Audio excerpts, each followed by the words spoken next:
স্বামীজি বলছেন, বিশ্বাস বিশ্বাস বিশ্বাস, নিজের উপরে বিশ্বাস, ঈশ্বরে বিশ্বাস, ইহাই উন্নতি লাভের একমাত্র উপায়।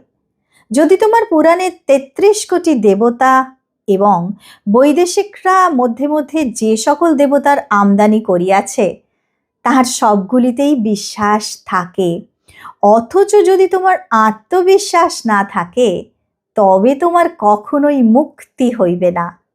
পৃথিবীর ইতিহাস কয়েকজন আত্মবিশ্বাসী মানুষের ইতিহাস। সেই বিশ্বাসই ভিতরের দেবত্ব জাগ্রত করে। তুমি সব কিছু করিতে পারো, অনন্ত শক্তিকে বিকশিত করিতে যথোচিত যত্নবান হও না বলিয়াই বিফল হও।